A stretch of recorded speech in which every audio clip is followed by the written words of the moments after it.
Hello friends, welcome back to my YouTube channel Hussain GS research में आपका फिर से स्वागत। आज हम 7 नंबर टॉपिक करने वाले हैं जिसमें अक्षांश या देशांतर रेखाएं हम कवर करेंगे। सबसे पहले हम देखते हैं ग्लोब क्या है। देखो, ग्लोब हमारी पृथ्वी की गोलाई लिए हुए छोटा सा मॉडल जिस पर पृथ्वी का चित्र बना होता है वह ग्लोब कहलाता है। हम इस चित्र के द्वारा इसको देखते हैं। यह हमने ग्लोब बनाया।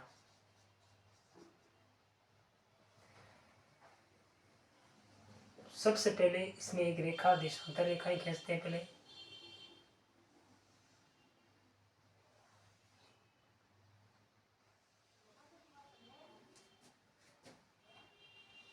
ये अक्षांश रेखाएं,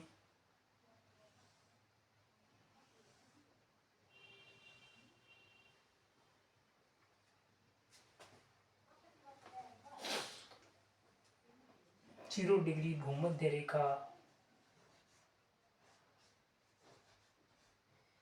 ये ध्रुव उत्तर में है तो उत्तरी ध्रुव, ये दक्षिणी ध्रुव। इस पे जो पृथ्वी के जो है चित्र बने हो, इस प्रकार इसमें चित्रों का अंकन बना होता है। तो इस प्रकार जो चित्रों का अंकन बना होता है वो क्या कहलाता है? अपना ग्लोब कहलाता है। तो हमारी पृथ्वी का कैसा मॉडल है? छोटा मॉडल, छोटा सा मॉडल जिस पर हमने क्या किया, पृथ्वी का चित्र बनाया। इसे क्या कहलाया? ग्लोब कहलाता है। या क्या? ये हो गया ग्लोब।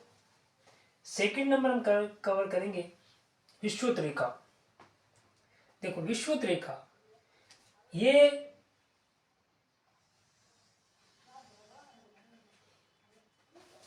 इस प्रकार हम एक गोला बनाया हमने।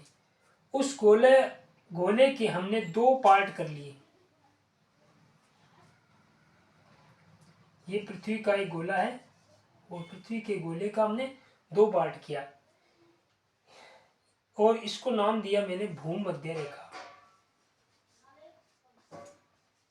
भूमध्य रेखा इसी को हम 0 डिग्री अक्षांश भी बोलते हैं या 0 डिग्री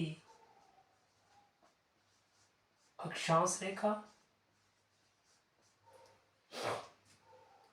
कहता है कि दोनों ध्रुव, अब ध्रुव कौन सा है? ये ध्रुव हो गया। विषुवत रेखा के उत्तर में ये ऊपर का हिस्सा क्या कहलाया? उत्तरी ध्रुव। दक्षिण विषुवत रेखा के दक्षिण में दक्षिणी ध्रुव। उत्तरी ध्रुव और दक्षिण ध्रुव मतलब विषुवत रेखा जो है मध्य में खींची जाती है। पृथ्वी के मध्य में खींची जाने वाली काल्पनिक रेखा होती है। दोनों ध्रुवों के ठीक बीचों बीच पृथ्वी के धरातल पर जो वृत्त खींचा जाए उसे काल्पनिक वृत्त या विषुवत वृत्त या इसे क्या कहते हैं? भूमध्य रेखा, भूमध्य रेखा कहते हैं। ये दोनों ध्रुव हो गए। इन दोनों ध्रुवों के मध्य में अंदर जो रेखा खींची गई है ये भूमध्य रेखा, अक्षांश वृत्त कहते हैं इसको, या काल्पनिक वृत्त भी कहते हैं। और विषुवत रेखा या भूमध्य रेखा इसको कहा जाता है, जो पृथ्वी को दो भागों में बांटता है। ऊपर का उत्तरी गोलार्ध तो दक्षिण का दक्षिणी गोलार्ध के रूप में जाना जाता है। अब इसके बाद हम देखेंगे आगे कि अक्षांश रेखा कौन सी होती है। ये जो विषुवत रेखा है, इसी चित्र में देखेंगे हम विषुवत रेखा। विषुवत रेखा या विषुवत वृत्त के समानांतर जो रेखाएं खींची गई है या समानांतर रेखा वृत्तों को अक्षांश या अक्षांश वृत्त कहते हैं। इनके समानांतर किस प्रकार? इस प्रकार।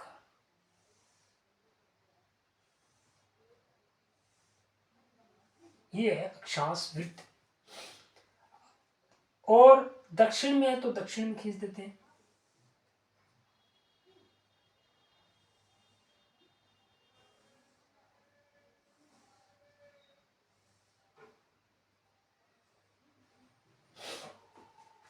तो विषुवत रेखा के समानांतर जो रेखाएं खींची जाती है, जो लेटी हुई रेखाएं हैं, इसको लेटीट्यूड कहते हैं, इन्हों को अक्षांश रेखा कहते हैं। ये पृथ्वी के दोनों तरफ इसी प्रकार गोला के रूप में होगी। एक हिस्सा जो इसका, ये हिस्सा कितना है, ये 90 डिग्री कहलाएगा। दक्षिण का हिस्सा भी क्या कहलाएगा, 90 डिग्री कहलाता है। देखो, विषुवत वर्त के समानांतर खींचे गए वर्तों को क्या कहते हैं, अक्षांश वृत्त कहा जाता है। इनके समानांतर जो रेखा खींची गई है भूमध्य रेखा के, इसको अक्षांश वृत्त कहते हैं। भूमध्य रेखा से समानांतर होने के कारण इन्हें समानांतर रेखाएं भी कहते हैं। देखो, इसलिए वे समानांतर रेखाएं हैं।